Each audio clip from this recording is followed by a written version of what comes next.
Thank you. All right, welcome everyone to this Haverhill Town Council's community working party on the 8th of July. Councillor Lucarine is just arriving. Okay.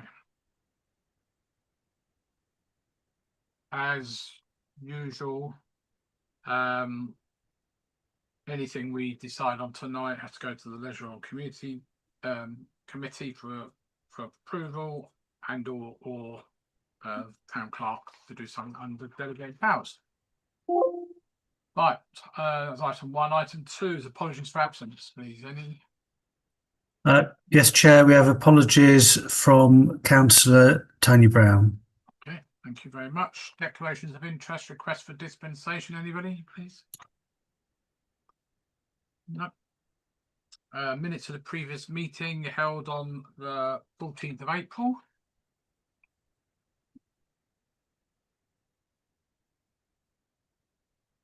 Chair, sorry, can you? I can hardly hear you. Compared with the others, is it something wrong with your sound? No. You are coming over quite quiet. Turn that off. Can you hear me any better now? No. Well, it's my usual setup. I haven't changed anything. I can hear you really clearly, John, so I don't know why others can't. Yeah, John has been quiet for me for quite a few meetings now, so I don't know if it's something in the transfer of data. I don't know. This isn't a new thing for me.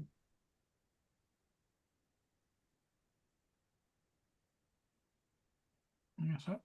Just all right, let me raise. How's that? Is that better?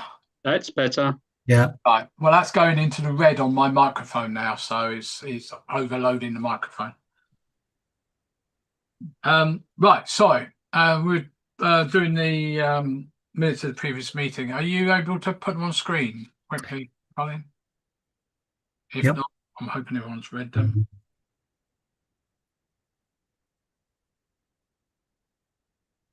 Assuming you've all read them, can I have a proposer, please? Councillor Handon, seconded by anyone? Councillor Cox. All those in favour, please show. Can't even see my hand. There it is. Lovely, thank you. Right. Minutes arising for those meetings. We're going to be discussing it all anyway. So I don't think there's anything in here. 34, 35 and 36. So that's fine. Sorry, Colin, I know it's for quick and dirty. Thank you very much. Right, let's move on to item 5. Sorry, which was matters not arising, which we've just done. Number 6, public speaking. Presumably nothing. Nobody. No, thank you. Right, item 7, Sarah. Beer festival.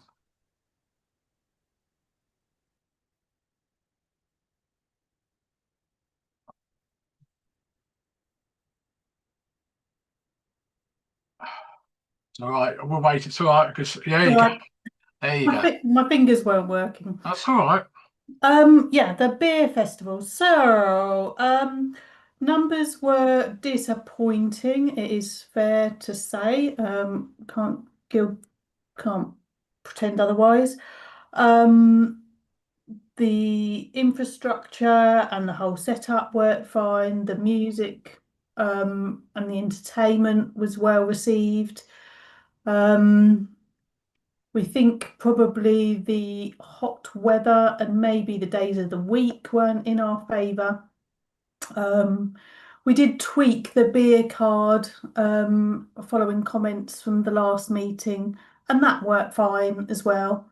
Overall, we didn't make a loss. We made a little bit of profit. So all in all, that's okay. Colin and I had a discussion earlier on today about whether we should be doing beer festivals, whether it's something we could relocate. So any ideas? Thank you, Sarah. I mean, I know the food sales were dire, but as you said, it was hot. My only thought, personal thought, which I think I did mention a while back, is the suggestion of what Councillor Brown mentioned was about whether we should be doing this as some sort of Oktoberfest in early October when the weather is cooler. At the art centre, did you? At the art centre still, yeah. When you said we made a small profit, was that gross profit or net profit? It was After costs. It was after costs. After costs, okay, lovely, thank you. Chair, not staff costs. Never staff costs. No, it's something I'm never happy about, as you know. I've mentioned this many times. Of course, we didn't pay for the people pulling the pipes, as it were. So no, we had more than enough volunteers. Yeah. The camera guys were really good to work with. Yeah, no, they were. I mean, I spoke to a few of them. Yeah. It's all good, apart from the fact we didn't get the numbers. No, Councillor Lucarini. Yeah, I think the Oktoberfest could be a good thing to try out. But my overall opinion, I think I've said this before, is that I'm not really sure if we should be running a beer festival.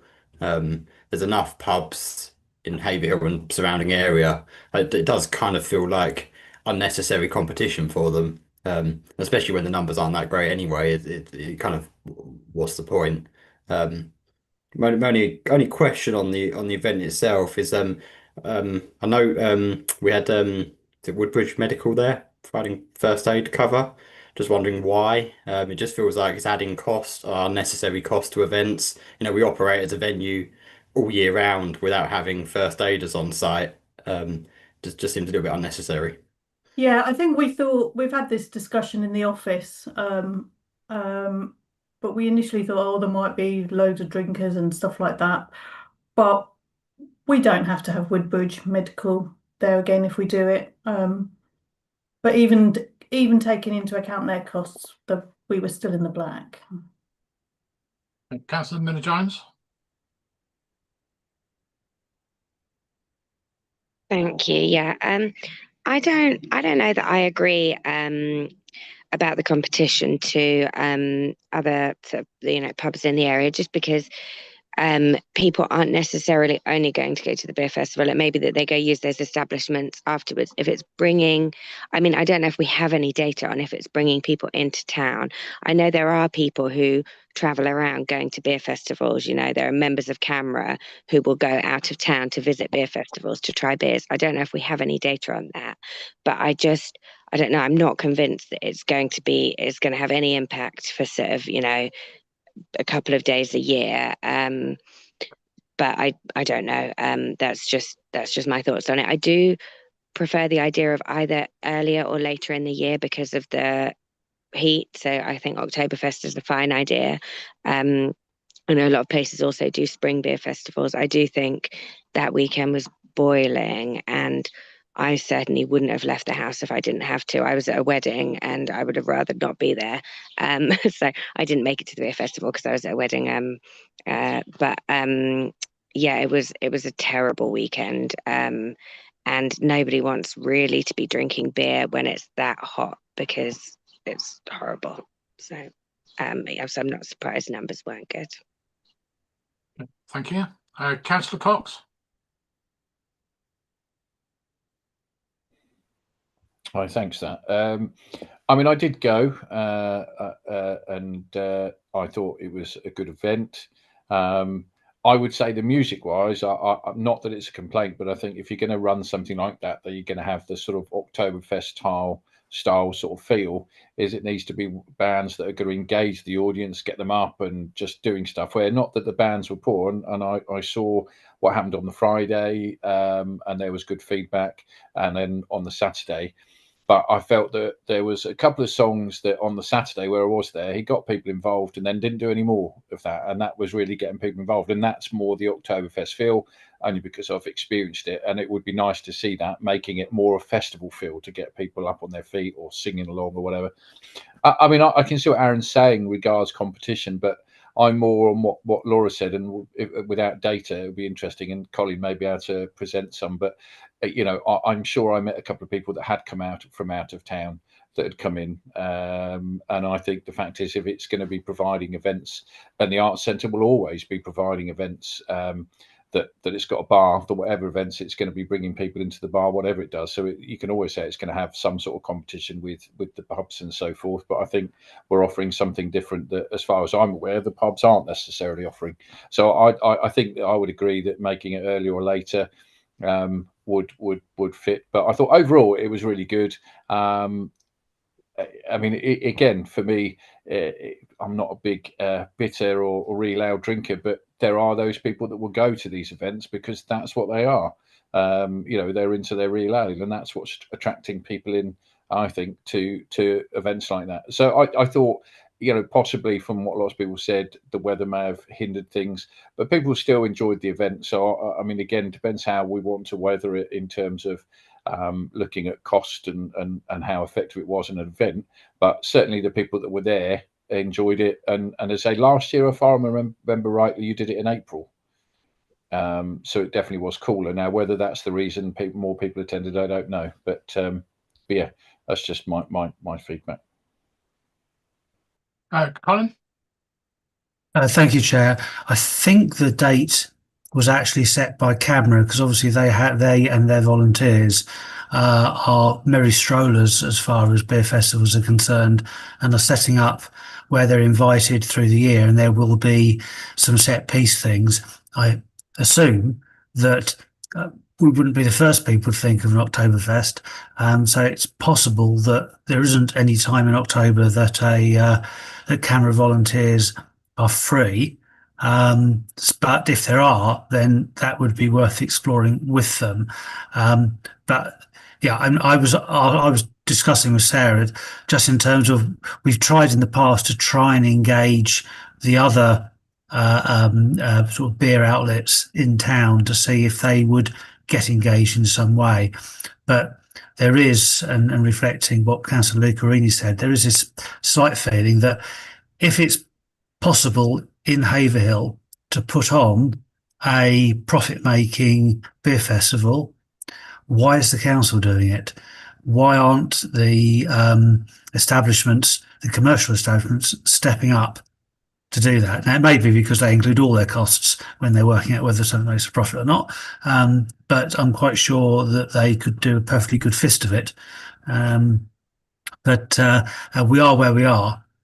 So it would be great to see us crowded out by successful businesses in town, but it's not happened so far. But I would like to think that they ought to see what we're doing and say, well, hang on a second, we'll do that. It's interesting if you reflect back, and I was trying to I'm going to think it was about 2014, I think it was, that I think it was St Edmundsbury at the time put on a beer festival on the Market Square, and I'm guessing on the day because I know I videoed or photographed it for them, and that was very successful because I think local pubs or establishments, as they were then, did get involved. Councillor Lucarini again. Yeah, just on if we were to do an Oktoberfest, I wonder whether you invite CAMRA at all. Obviously, normally Oktoberfest is more lager than having real ales. So whether it's just a change of event entirely, whether that's something we can more do in-house, possibly. Yeah, the CAMRA people did a lot of work for us, so they took a lot of the burden of ordering all the beers and stuff like that. So they were really, really good with that side of it. On the outdoor thing, I don't know how St Ed's ran that or West Suffolk ran it, because you need to let the beer settle for 2 or 3 days prior to the event. So we'd have to look into that. Maybe it's different for lager or cider. Yeah, not if it's lager. It would be a different setup. The real ales do need to settle a little bit as they're obviously a live product, but lager isn't a live product, so there would be a different mechanism of presenting that. Yeah, it was actually funny enough, on the 7th of July 2018, and I found the photographs. It was a street and beer festival. So I think it might have been done with us as well. But I believe the actual beer side of things was run by what was then St Edgersbury. Sorry, Colin, not Tony. Colin. Yeah, thank you, Chair.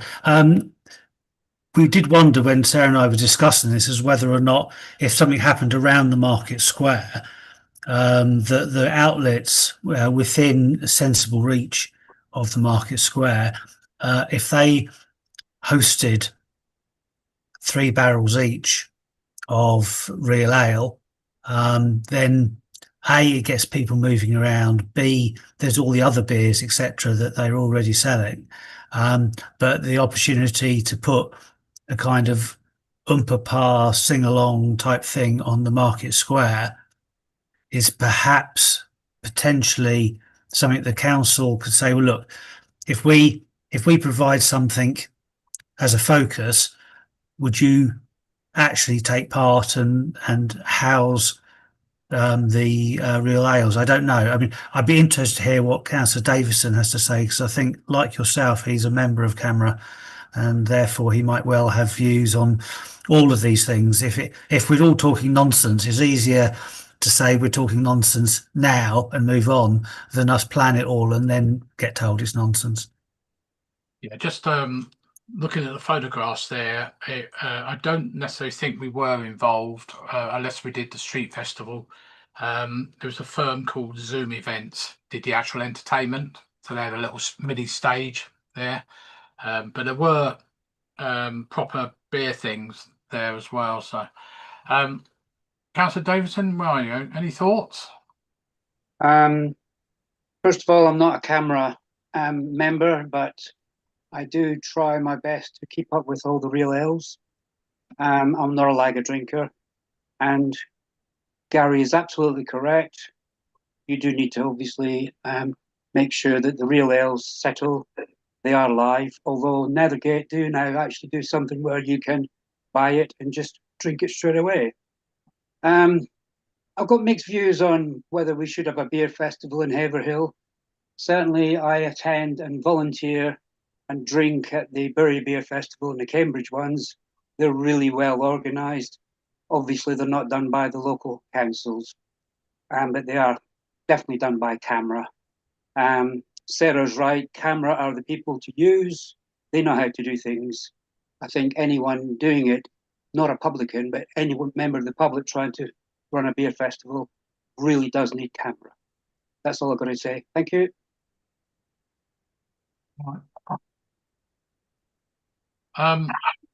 So I think, I don't know where we go with this.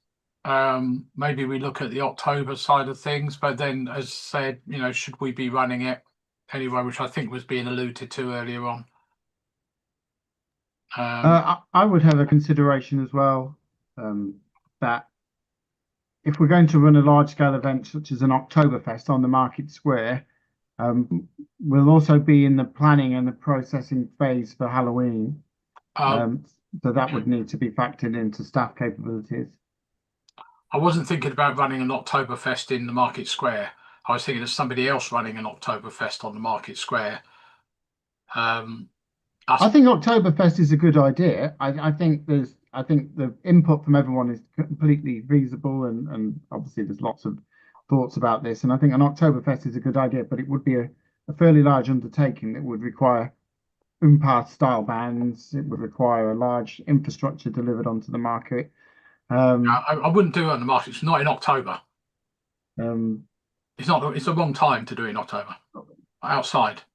Well, I've attended numerous Oktoberfests around the country, and they obviously run in October, but they do under marquees with heaters, and that applies to the whole point of people turning up. Is that it's the whole thing about warming up, etc., etc. There's lots of those kind of warming, Germanic schnapps type things, drinks that get sold. The Germans do it in marquees, etc., etc. That, to me, is half of the point of coming out. And I'm pro and for that, and I'm pro for a beer festival in some way, shape, or form. But like I said, I think it would be a large undertaking with Halloween around the corner for the staff if that's what we're doing. Yeah, would it be early October if anywhere, but because we don't do very much between August and October, or end of October. What do people think? I suppose the question is, should we continue with it, or should we be going back out to the various establishments and say, why don't you guys get together and organise something? I must say, I don't think it would happen if we did do that, based on my experiences with them previously. Just thinking it through, I think it just wouldn't happen. It's got to have our input or no input at all. I mean, we've got to do it or not do it, is what I mean to say. All right, Councillor Cox. I mean, I, at this stage, I think if we was to sort of look at doing it, but on the basis of that for future years, we're trying to bring somebody in that's going to take it over and run it. I mean, that would be a longer term view. I mean, the Oktoberfest I go to is often in September, so you could do it early, mid-September, and separate a little bit between that and Halloween. But I think it's nice for us to run events, but of course, I would still support it. But again, from everything that's said, I mean, if you was to follow what Bruce was saying, you still keep those that have been involved and see how else we can develop it. But it would be nice to have it outside. Again, though, you get the issue of if you're going to then have to hire marquees for people to sit inside. Because when I've been to the Oktoberfest, you can sit outside undercover, but if you're not undercover, it's a whitewash, and so a complete failure. So you'd have to factor in sort of marquees for people to sit in, to just drink, to make sure whatever eventuality they're always dry. Otherwise, you can't guarantee it's going to happen. And obviously, as we've just seen at Haverhill show, that got cancelled due to the weather. So I think that if you're going to do it, you'd have to hire marquees. Whether you could then have it in the market square, well, that's another question. Councillor Jones. Thank you. Yeah. I mean, my thought would be that if we're not losing money on it, but people often complain that there isn't enough to do in town and stuff. It's another nice thing, isn't it, that people enjoy. I would lean in favour of continuing it. I mean, have we actually had any complaints from any pubs about the competition? Because that would be the only thing that I think would lean in the favour of perhaps considering not doing it, if anyone was actually objecting to it. But if there have been no objections, then I would personally, I've always enjoyed it when I've been, and I would personally lean on the side of continuing it. Back when Julie was the town centre manager, she used to say, oh, there was a bit of bitching behind the scenes when she used to go round, but that was like 2 or 3, 4 years ago, wasn't it? She hasn't been in post for ages. In the past 2 years when we've been doing it, we haven't had any complaints. Do we know how many people came through the door? Not how many people bought beer card, but how many people came through the door? I will know. I'm not just going to guess off the top of my head, but I can send out the info later. I've got it all broken down into who came, who bought 2 beer cards, all that sort of stuff. Yeah, if you wouldn't mind, I think that'd be really useful information, because you're not getting that many people coming to the door. And I know food sales, as I said, and bar sales weren't brilliant either. Comparatively. Whether people are put off because it's called a beer festival is another matter. I know it is primarily beer, but I don't know.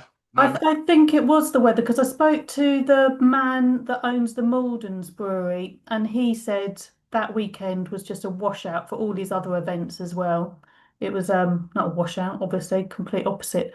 But he said he sold half of what he sold this year at a similar event as he did last year. So yeah, I think generally anyway, retail sales are massively down across the town. I think people just are not spending money. They probably don't have it, but Councillor Lucrini. Yeah, just on the competition side of things, yeah, there's never been any kind of formal objection to what we're doing. It's more just kind of grumbles But I think my point is more just to be aware that, you know, we have to think of the perception of what we're doing sometimes. Okay. Well, should we leave it that officers will have a think about it, see what you want to do? Is that probably the best way to think about it? Have a look at whether an October Fest or whatever you want to call it, September Fest, is something we want to do. I'm reluctant to spend tons and tons of money because we're never going to get the money back. And should we be necessarily encouraged? I mean, I know I don't drink, but should we be encouraging people to go there just purely because it's, alcohol?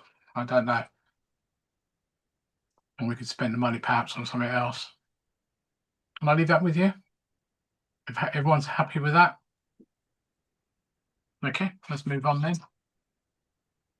Right, should we talk about the 3 fun days, or maybe 4 fun days, including picnic, if you like?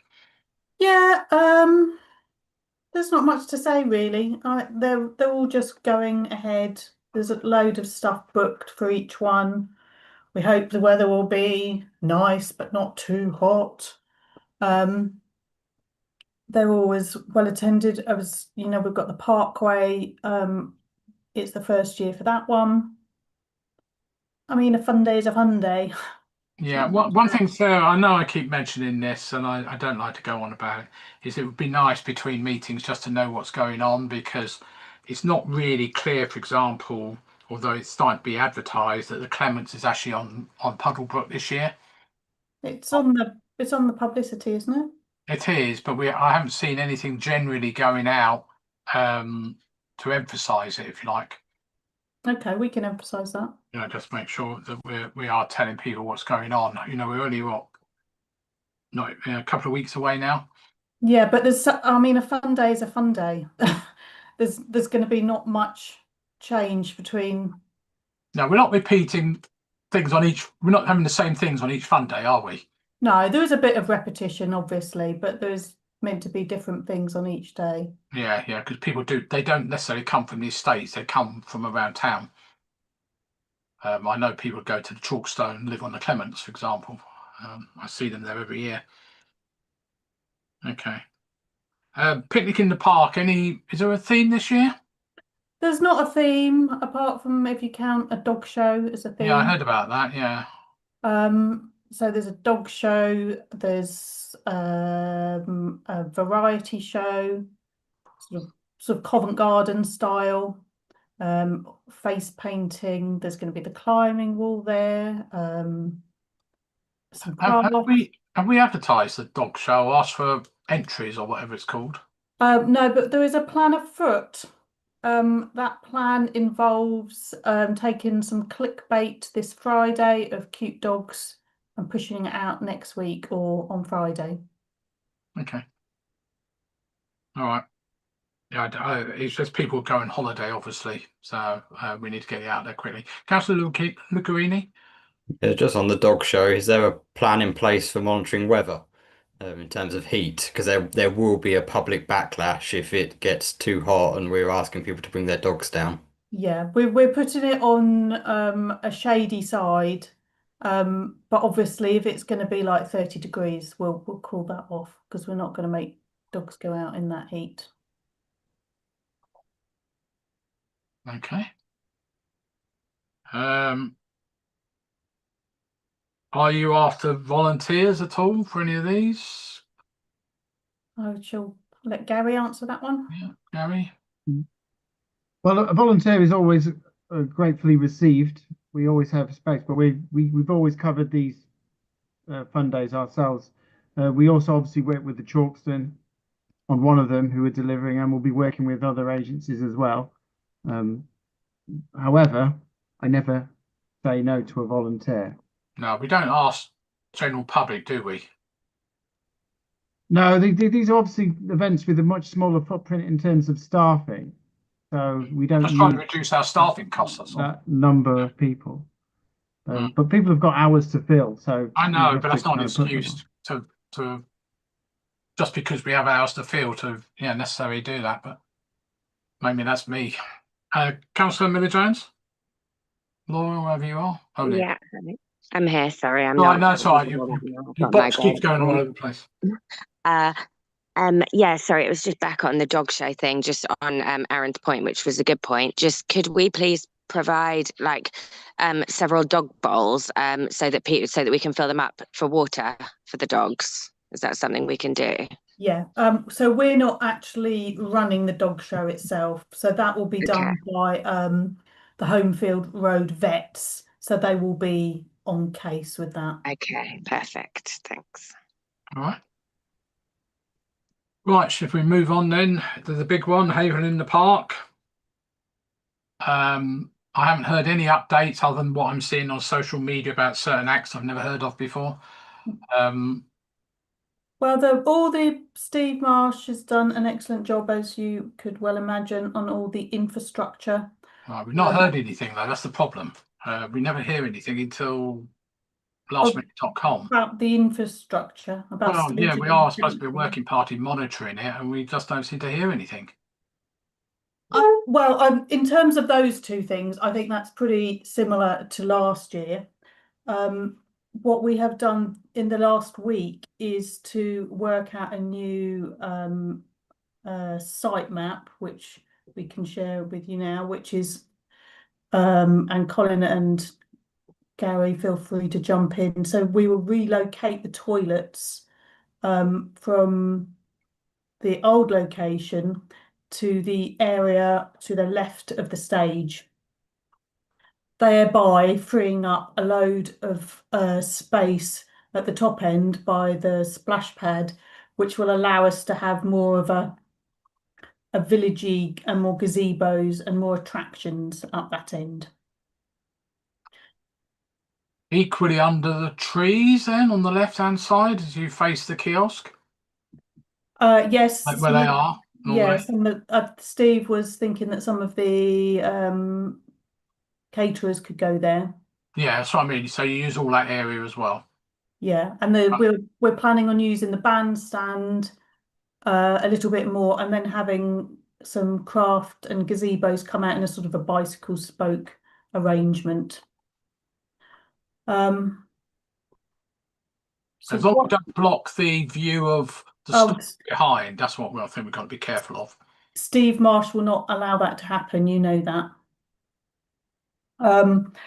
So a question has arisen due to that. We do not have any budget left for additional craft stalls and attractions. And so we've been throwing around the idea of asking for small fees for things like bungee trampolines or bouncy castles, the face painting. And we were going to ask everyone what they thought. Anybody? I'm reluctant to increase the budget more, but that's me. But no. Councillor Lucani. Yeah, I think the fact that people are getting a lot for free, it's a 30 grand event. That's a lot for free. I'd be happy for a small charge on the activities. I think that's more than fair. And no different to the fact that we don't give away free food or drink. That's good, because otherwise we couldn't really have any extra attractions. Councillor Cox. I agree with Councillor Creaney. I think a small charge would be fine, or whether you could have a small charge that says, okay, for you could pay it for all those things, whatever you hire, that it's just one charge and I've got to keep buying for individual things. I don't know, but yeah, I would agree that. Sorry, that's not me making that noise. That a small charge rather than investing more, because I would agree with what you said again. You're not giving food away free, and there's plenty on offer that is for free. So I mean, it depends on what we are planning to charge, but obviously whatever it would cost to cover the costs of X amount of people using it. And sorry, just as I should have said that one of the main reasons for jigging around the site plan was that so we could have more exciting attractions, so the like the bungee trampolines or bouncy castle, so Helter Skelter or something like that, which would actually draw people in from the outside, and so we'd get more in that way. Okay, Councillor Lucarini again. I love the idea of having something like a Helter Skelter. I like the idea of like increasing the kind of the height of the site. I think as well this does feel like kind of the natural progression of the event. I think we've said for a few years running that it, in terms of it being like a mini festival, it is kind of missing those kind of fair rides or yeah, slightly bigger focal points. Yeah, we have spoken about increasing the footprint of the whole site anyway in the past, going across the footpath. There is that firm in Saffron Walden that does all this stuff. I don't know if anyone's contacted them at all. Yeah, I think moving the toilets perhaps is probably a good idea, especially because they're underneath the trees.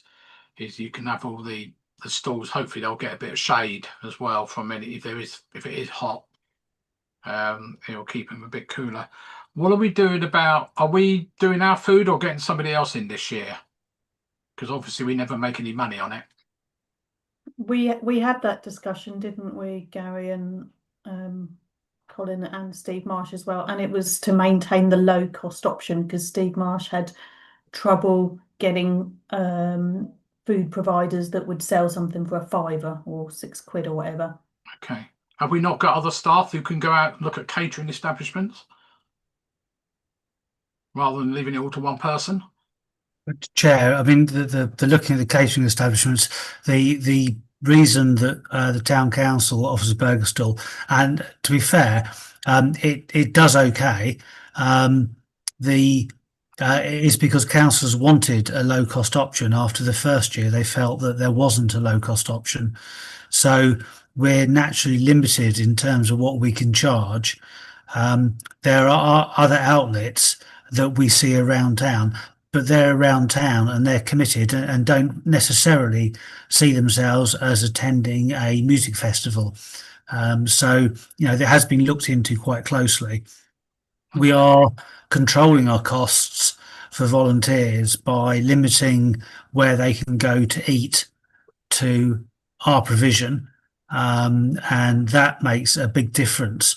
So when in terms of the amount of money that we rake in from the other concessions, that's actually boosted by the fact that we don't give vouchers to volunteers and staff who we need to feed, who then go and spend it at other people's concessions. By limiting it to our own concessions, that makes a big difference. We would be incurring a cost to feed staff who are being required to work across meal times. So I know, I appreciate it doesn't return a massive profit, but it avoids us having to pay out a lot of money that we'd otherwise pay out. Councillor Lucarini? Yeah, I take your point there, Colin. The only thing we might want to do though is make sure that this year the vouchers can only be used on our stand, because obviously last year I think it was a slight disaster in that you could use your voucher at any of the concessions, so people went naturally to go and get things like noodles, which were more expensive, and then if they just turned up at the burger stall because they were working on the event, they got free food all day. So we were at last year we probably gave away more money than we ever have done. So we just need to kind of probably rein that in slightly. Yeah, definitely. Thank you. That's noted. Obviously, staff recognise each other. Gary will take that on board. Doesn't need to respond, but Gary can take that on board and make sure that the stall understands that it's not about recognising people. It's about actually the audit trail of how many burgers have we cooked, how many have we got left, and is the number of vouchers the difference, rather than finding that we've got an awful lot less burgers left than we should do.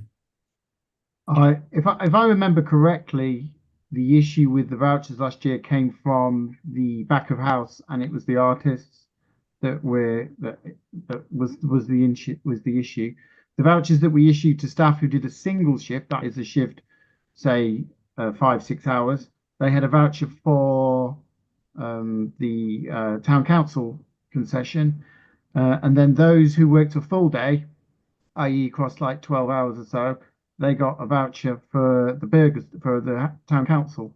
And I don't really think anybody wanted 2 burgers. So obviously there's a very, very small percentage of people who got 2 vouchers and they're allowed to get something else.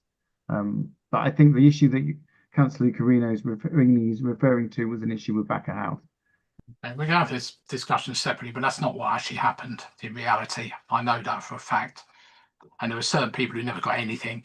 There were people who, our burger place, after about the first 2 or 3 vouchers, were told, don't bother taking vouchers, just give the food out. So the vouchers were being used elsewhere, buying other things. So we need to keep an eye on that if that's what the intention is.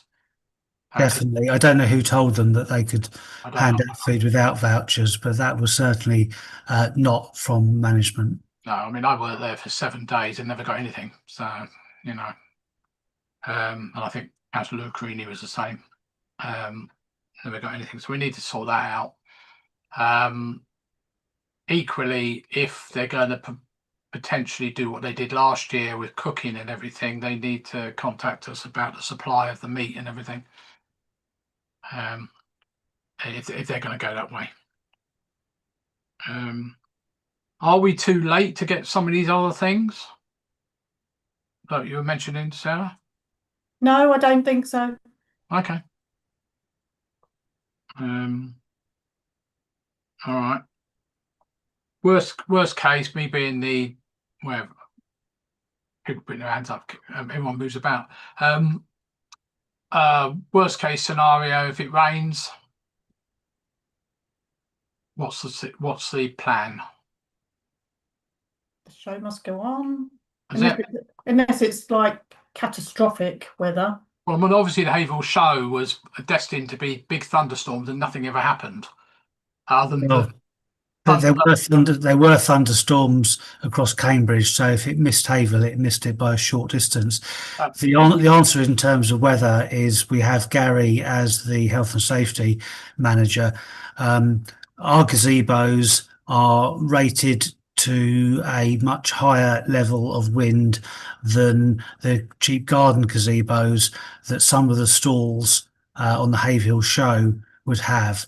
So it's not quite comparing like with like. Certainly we would have an issue about inflatables, might well, if there's really terrible weather, would be past their safety level. If thunderstorms are definitely on the cards, and to be fair, it was a yellow weather warning for Haverhill show. So, you know, across all of the different outlets for weather, they were being told the same thing. And it's a difficult decision. You can't gather loads of people together and then discover there's a thunderstorm. I mean, if it's dangerous, then we will have to cancel potentially a day or the entire thing. And wouldn't hesitate to do so. But in terms of strong winds, I don't think we're likely, apart from the Helter Skelter, I guess, and a bouncy castle.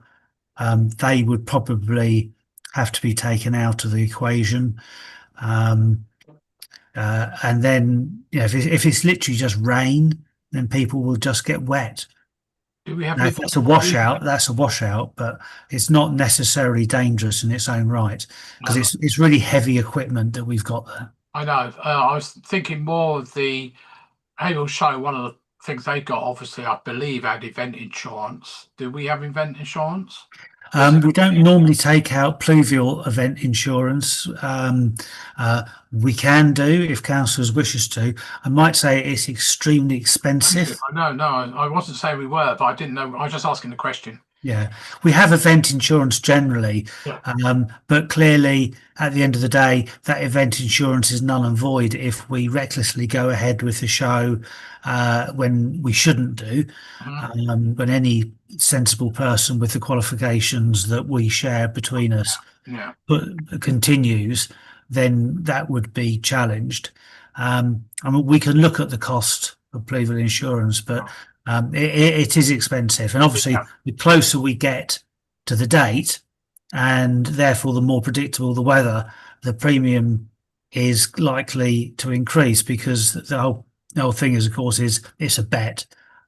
And Oh if yeah, we- no, I'm not. I just wondered with Yeah. we had, and I wasn't thinking necessarily about even in the past. Thinking about all the events Yeah. we have outside, but that's fine. You know, that's No, fine. we don't do it for all the. Well, we wouldn't lose any money on it. This is the only. Well, we wouldn't even really lose. Well, we'd lose a couple of £1,000, I suppose. Is the only. That's the other question. You can only insure the losses if you put on a £30,000 event with the intention of walking away with £30,000 less money than you started with. Then what's the insurance actually No, insure? that's fine. No, I didn't know. I just asking the question generally. Yeah. But if you Councillor- expect to break even, like the Haverhill show, and the Haverhill show expects to break even and make a profit, then I guess they can justify the insurance because there's something to insure. Yeah, I'm assuming they had event insurance. I assume, yeah. Councillor Lucrini.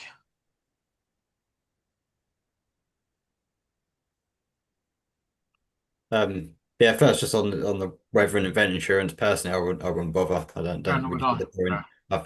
I mean, the worst case scenario is we're going to have lots of rain. We'd probably still be able to go ahead, but people just wouldn't turn up anyway. But we're not going to be. Well, they wouldn't insure us for that because it wouldn't be bad enough to warrant cancellation. It'd only be in the very freak event that there'll be a thunderstorm, I suppose. The other question was, I don't know if it got mentioned, alcohol. What's the bar situation this year, and are we having real hour again?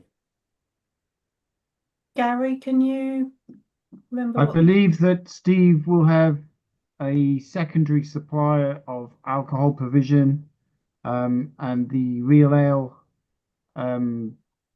cab will be relocated to the side of the as that belongs to the recurring alcohol provider, will be moved alongside his provision, and then we will find another spot for another provider, possibly in the same spot where the real ale taxi cab has been previously.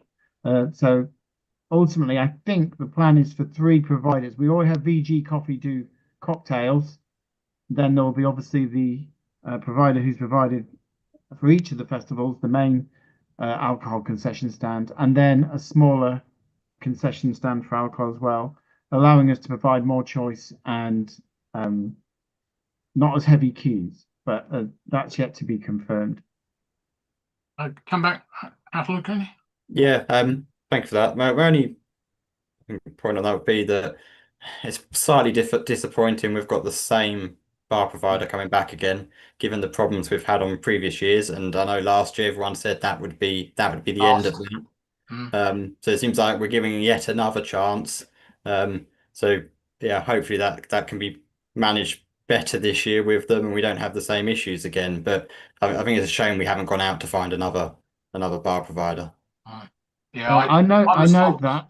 Yeah, I was So told the same I'll thing. take that note. Yeah, I'll note that, and we have discussed as a team how we solve that particular problem, and I'm hoping this year it will work how we want it to work. Okay. So that is noted. Thank you. Yeah, I'm a bit annoyed Yeah. about that because we agreed that we were not going to do it and we were going to go to outside suppliers and find somebody. Well, Chair, we are getting a different supplier in as well, is my understanding. But yes, there's been significant and lengthy discussions about how we can better control it. The difficulty is finding somebody who is available, who can do shows, etc., and wouldn't be otherwise engaged. But we're shifting the taxi across because the refrigeration unit next to the double-decker bus effectively takes up 20 feet of frontage, which we can put the taxi in front of, so we're not losing non-productive space, and that clears the area opposite to provide some competition. But I know particularly Gary has had very strong conversations with SIA providers to make sure that the unfortunate kind of coalition of the nightclub bouncers for the nightclub, it is not happening this year, so that they will be independent of each other. All right. This is why it's always nice for us to be told what's going on. Okay. Anything else on Haverhill in the Park? I assume your group are managing, Sarah, sorry, managing the marketing. Yeah, Joe, do you want to say anything about the marketing? You had a long meeting with Stephen Marsh the other day, didn't you? I did, yeah. I hope you can hear me. I don't know if my headphones are working too well. Loud and clear, yeah. Oh, lovely. Yeah, I had a good conversation with Steve. We're still going with a weekly rollout, a bit like last year. We found that worked really well. We are also continuing with the constant kind of drip feeding reminders. That's why things are going out kind of at a weekly pace to start with, because it kind of acts as that drip feed. Steve is working on a final full poster, which will then go around the town and to shops and all the kind of usual things. We just need to find a few final details before that's done, I believe, but I'm still speaking to Steve about this. We need to look at the numbers a bit more, but the engagement on social media is still looking quite strong, so pleased with that. And as something that will probably be a bit more towards the next year, we are looking at a rebranding, but that's still very much in the early stages at the moment. So things are on track. They are slightly behind this year, but we're looking healthy otherwise. So there are things happening. Okay, I've not heard anything about any community acts, if you want to call it that, at all. Have I missed something? I believe some of those are finalized. I believe that some of those are being still finalized. Okay. But I will double check with Steve for that. But he seems to be on it, so I'm not too concerned that that'll be much longer before we hear about those. All right, because people are arranging holidays and things if they want their favourite community group. If we have got any, I presume we have got some. I've no idea. So, okay. Well, yeah, we don't want. Shall we get a précis from Steve and get him to send it round? Yeah, I think that'd be handy. Yeah, I'd like to know what's going on. Just on the acts, do you mean, or? Well, who's supposed to be performing on both days? Yeah, well, Joe, you'll know that, won't you? Because you've got more of a rundown. Is that right? I will, yeah, not off the top of my head. No, I don't expect that. No, I don't want you to announce it now, but an email amongst us would be nice. Yeah, I'll speak to Steve about that. We've got the headline acts and I know the second sport act went out last week. Not 100% sure on the rest off the top of my head, but yeah, if we're doing that kind of email around, then Steve will be able to explain a bit more about that. All right. Okay. Right. Anything else on picnic? Nope.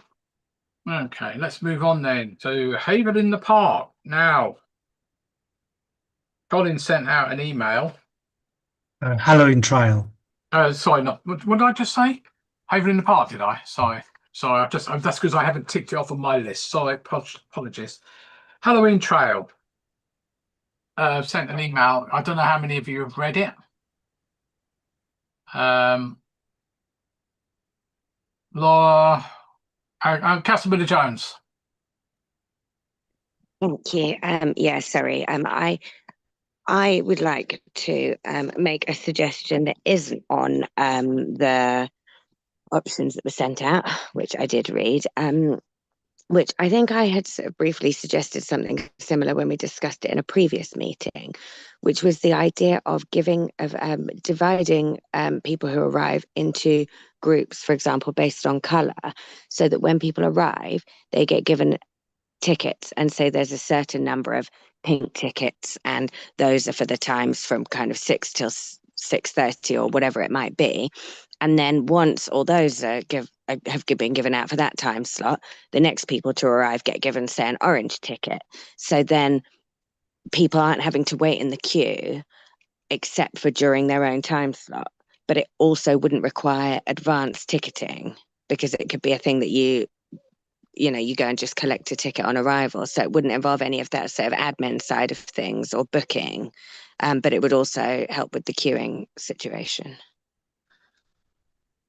And I think well, let's hear what others have got to say first, then we'll go from there. Councillor Lucarini next. Yeah, I fully support Laura. I've got on my own notes color-coded entry system. I think that could work well. I'm and it's no surprise, I'm dead against the idea of ticketing. I really don't want to see a cost imposed on people. I think the refunding idea, I think it's a good idea, the refund option, but I think to actually administer that and there's still costs involved, that would be too much work for us. I think the color-coded entry system, I think is the solution. That maybe we turn the event round slightly, that instead of where we have the area that you come out and have all the kind of stalls, fair rides and food, that should be the entrance holding area. And we go back to what we used to do years ago, that once you'd finished the trail, you leave the site. There's no hanging around after. So people can come earlier, they can hang around in that bit, they can do the fair stalls, they can get food, and they'll be assigned a band color coded, and then we can call out that color to get them to then come into the queue system. So people then don't feel like they just stood hanging around in a queue for ages. They've got the ability to wander around, eat, do some activities before taking their place. Okay. Councillor Cox. I mean, I don't know how easy it would be. I mean, I've been to Scaresville over several times, but obviously that's private and you're booking times. But whether people could book, if we're looking at color coding in advance and they know already in advance where they are, working as a color code system without it being overly onerous, I would agree with Councillor Greeny. I mean, if I look at Scaresville, they always have the big thing is at the entrance, and then once you've been through, it's not quite as much going on. And I think, that having that first off where people come in if they hang around with lots for them to do before they go in, but whether you could have a pre-booking system where they don't just turn up, they've already booked online. Well, it's not, that doesn't necessarily mean that tickets are for sale. They've booked online for that particular color code which is associated with that particular time. And we then manage it in advance, knowing that we've filled up that area and they've got to book up a different slot. You can't keep everybody happy, but at least it means that it's people not hanging around quite as much. Yeah. If I put my penny's worth in, then we'll come back. I agree too. I think the ticketing becomes a very onerous thing. If you ended up using Spectrix or you do something on a website, it just becomes a major administration exercise, and we all know that people don't, from the previous thing, people just don't bother turning up. If it's free or very low cost, if it's more the fiver thing, which I think could be onerous, it is supposed to be. I know it costs a lot of money, and I've always said I'm not a great fan of it. But if we can keep those costs down, I do like the idea of having something right at the beginning and people just leave at the end. In terms of donations, which is mentioned, in years gone by, we've taken nearly £1,000 yes, we have, kind of maybe before you turned up, but we used to take a lot of money because of where we were stationed on the trail and how the trail was designed. We all know that Easttown Park has numerous entrances you can just walk into. You're never going to steward them all to go round, but we used to take a lot of money because there were 2 or 3 of us at the exit. There was no fair or sale stalls behind us. It was just a dark area, and people came through, and you shook your buckets at them. And I've said in years gone by, we could have had a big, you are leaving, but are you really leaving? Whatever it might be, donation thing. And if we could get people there doing that, even if we took 500-600 quid based on the number of people that used to come in, it's still better than nothing. But I do emphasize, I do like the idea of not having the stuff before people go in, because by the time most people have been round, however short or long it is, the comment I often hear is, "Oh, is that all?" But if they've got some sort of entertainment before to keep the kids happy, and last year the vast majority of complaints were about that, over an hour in some cases, queuing up time. But if they're doing something, maybe a bit of entertainment, if we get any entertainment there, whether it be fire eaters or whatever it might be, I think that would be pretty good in that little inlet field, if you want to call it that, off Chalkstone Way there, as an entrance. But I don't know what the plans are in terms of the route, so I can't really say. But we don't have it in what I would call the sort of the car park area around there. It may work. I've got a couple more people. Councillor Lucrini first, and then Gary. Yeah, I think it really made the point. I was only just going to say that I'm just slightly worried about the pre-booking idea, that we always have the issue that people then don't turn up.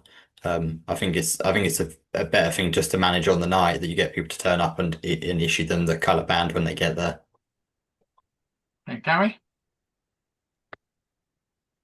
I think this all is a good conversation to have. I'm not against what people are suggesting. My concern would be if we're hosting everybody on the field at arrival and they have their entertainment, etc., etc. We then don't have a holding space for a queue.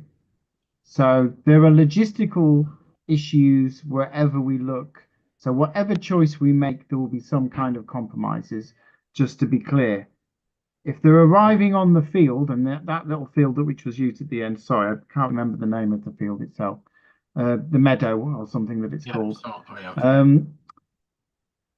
The other side of the bridge becomes part of the experience. You're directly into the experience.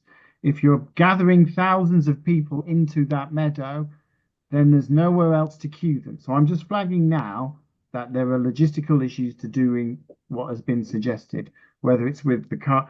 We'd have to have a base for people to distribute cards, bands, and so on and so on. So I think there just needs to be an acceptance that will take all these suggestions away and have another think about them, because I don't think some of them are practical. They'd have to be tweaked in some way, shape, or form. Thank you. Okay. I just personally, I don't agree with ticketed to whatever happens. Councillor Hanlon? Yeah, thank you, Chair. Yeah, definitely I would go with Councillor Lucrini, the ticket, the ban going around the rest. Yeah, that will be a problem. Obviously, they'll have to be shown where to go for their bands, or put out on the loudspeaker. There could be problems, and I agree with Gary that where everyone turns up and they're all trying. Would there be queues going on to the events? Onto the to go onto the I don't know, whatever the events that's done. I haven't been for years because I used to go with my granddaughter and what have you. But whatever they did at the start, up, would there be queues for that as well? It's just needs a lot of organisation. Obviously, it's got to be organised, and I definitely agree with the band around the rest. And then obviously allowed speakers as well, to tell people what time their band colour is and what time they got to queue up. Yeah, it's a lot to think about, I must admit. I agree. Okay, good. I'm just going to mention this before I forget. I noticed the suggested entry time is 6. It gets dark, I think, about 4 o'clock. I'm surprised we're leaving it so late for the very young people. We'll come back to that in a minute. Councillor Lucrini, then Councillor Miller-Jones, then Colin. Yeah, just to come back on the kind of logistics side of things. I was kind of envisioning that the actual trail would stay the same as last year. So in the only difference would be is we're removing the activities as you exit. So as you come down the kind of wiggly path, you get to that field, that would be your entrance holding area with your activities. When we call a wristband color, they would then queue the same way we did last year. So they would go the queue line would be up to the wooded area. But it would be a lot shorter in that you've only got that one color band in that queue line at a time. They'd go around the trail as normal, come out at the normal place, and instead of being able to get it back into where the activities are, you then have a fence running up the side of the field that then takes people straight back out the park again. So I don't see there'd be any problems with the queue system or an overlap. And there would be a thing as well that potentially for the first color band, they wouldn't really get much opportunity to look round it. Maybe the first group, you literally get them straight through. It would be subsequent groups that then have the opportunity to spend longer with the stalls and food, etc. Laura's gone off, so Colin. Great, thank you, everybody. I think that's been really useful. I think between Laura and Aaron, I think there seems to be some quite good ways of getting that to work. I was following what Aaron was saying, and yeah, I get that. I was thinking about the number of colours. We would still have the trails. The times would be the same as last year, but people wouldn't have to form up in a queue that actually they stand no chance of ever getting to the front at. And they could be called forwards. I think we'd have to look at how many different colours we can actually set, but I think that's some very workable suggestions there. I might say what we put in the paper was just kind of throwing some things in as opposed to necessarily recommending any of them. I think what Laura's described sounds like the most preferential idea yet, and I think the way Aaron's described how it'd work makes a lot of sense. Can I just ask about I know the first time being the 6 o'clock. Should we not be doing that earlier for the young people? 5:30 for the children's one.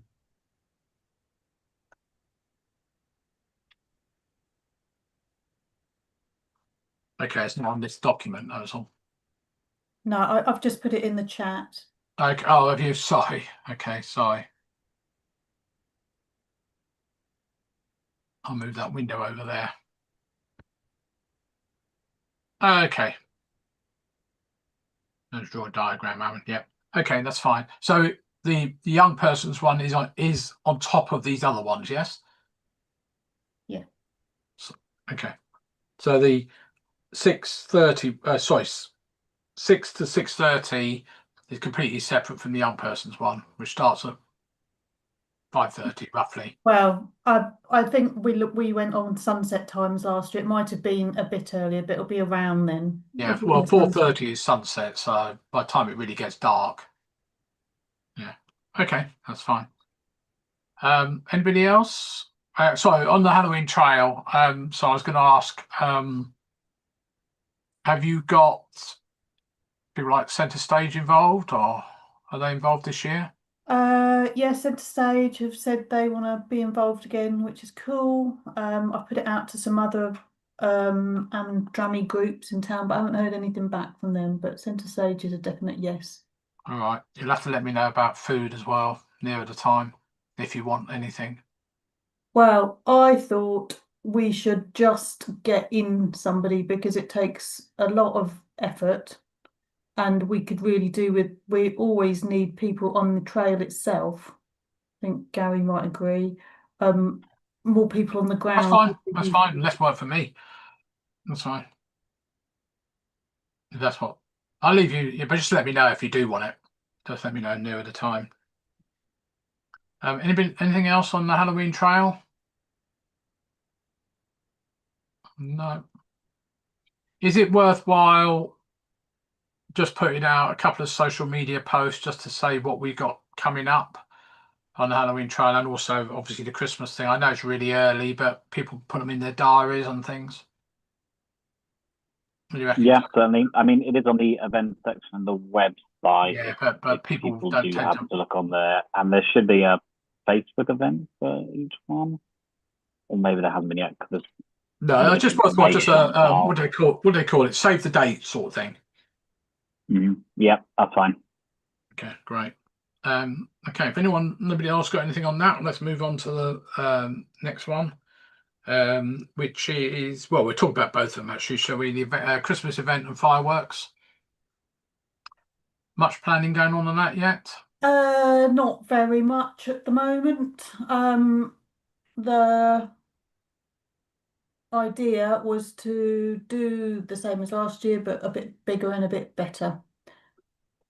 To get more involvement through community groups. So Centre Stage took part last year, but again, I've approached some of the other performing arts schools and some of the schools that wanted to do it last year but couldn't quite manage it, getting them involved as well. We've had some interest from the Kerala community group and the African diaspora community group, and they're keen to take part. So yeah, the general idea is that we would have the makers market on the daytime with the fairground, a few street performers. I've booked in some massive polar bears as a photo shoot thingy for Queen Street. So hopefully that will keep Queen Street traders reasonably happy because people want to go down there to get their selfies. And then a carnival at around 5 o'clock-ish. Obviously, there's a lot of logistics we need to learn from last year. And then the fireworks at 5:30. Okay, the Makers Market, just remind me, that's your Makers Market, not West Suffolk's, yeah? Yeah, well, it was last year. Haven't sort of tied that down with Sharon this year, but we've provided her with all our dates and she doesn't want to clash. So No, it'd be nice if she merged it, wouldn't it? Rather than maybe brought it forward a week, the West Suffolk one. yeah, it would be lovely because it would be less work for us. But okay, maybe I can convince her as being part of the market development group. yeah, well, I think last year we went ahead and did it on our day, and then she had one the following weekend. She did, yeah, she did. But I just wondered whether it'd be, maybe try and combine the two. But it's down to the individual traders. They may have something else planned. Who knows?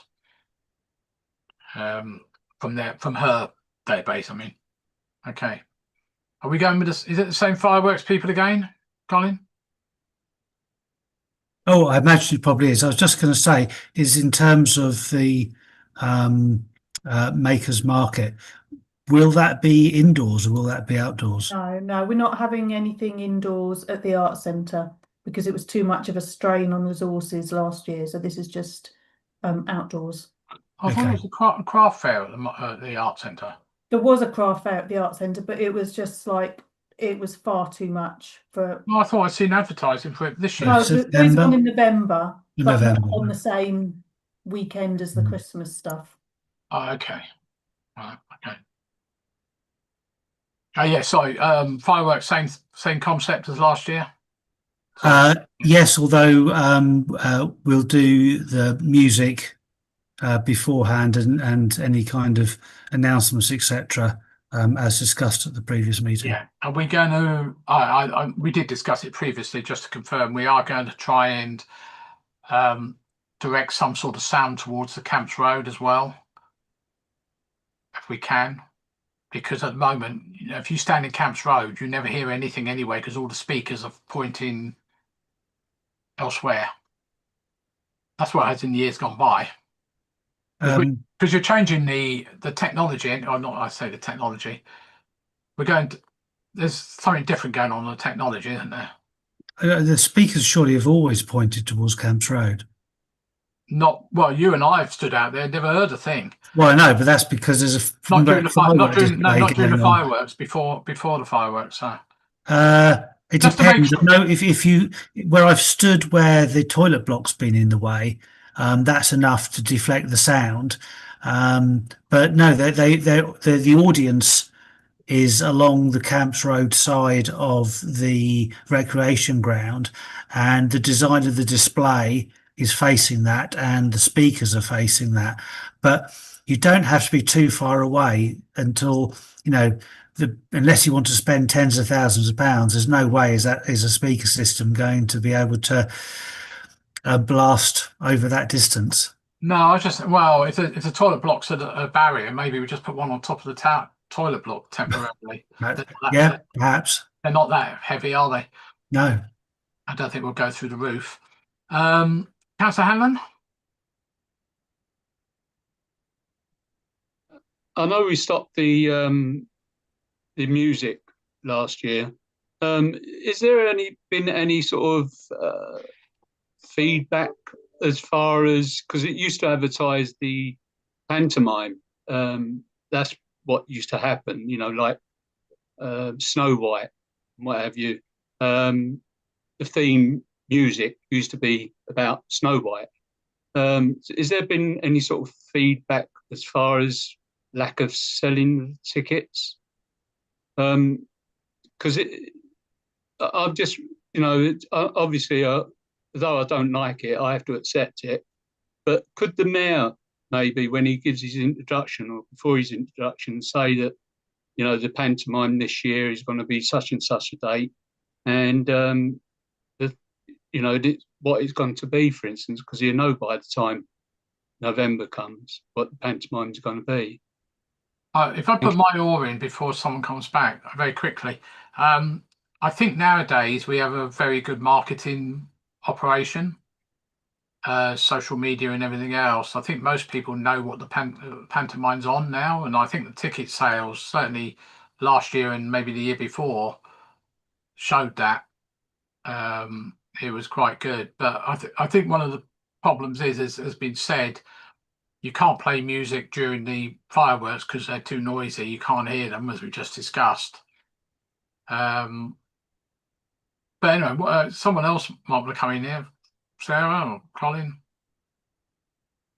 Well, in past years, the panto stars have quite often been part of the countdown to the switch on of the Christmas lights, and we've taken the opportunity there to promote the panto. There's absolutely no reason whatsoever why the mayor can't mention the panto. I agree with you 100% on that in terms of any kind of preamble to a countdown. So yeah, I think we will make sure that we mention the panto quite a lot in the run up and through Christmas, the Christmas event anyway. So rest assured, Councillor Hanlon, you know, we will take every opportunity available to us. We do have about 4 or 5 panto cast members who have signed up to join the Carnival Parade, so they'll be there at that point as well. I'm going to suggest it again. I know I've done it in years gone by, and I can't remember what year it was, where we had, I think it might have been either the Army or Air Cadets, and well, it was when Betty McClatchy was around, so that shows how long ago it was. Walking the line before the fireworks, and the mayor did it as well, and they donated a hell of a lot of money towards it. Something to maybe think about again, because we know as soon as they leave, those flashy light peoples, which I would love to get rid of, just take everybody's money. So something to think about logistic wise. Okay, anything else on the Christmas event? Any thoughts, changes, things, whatever? No.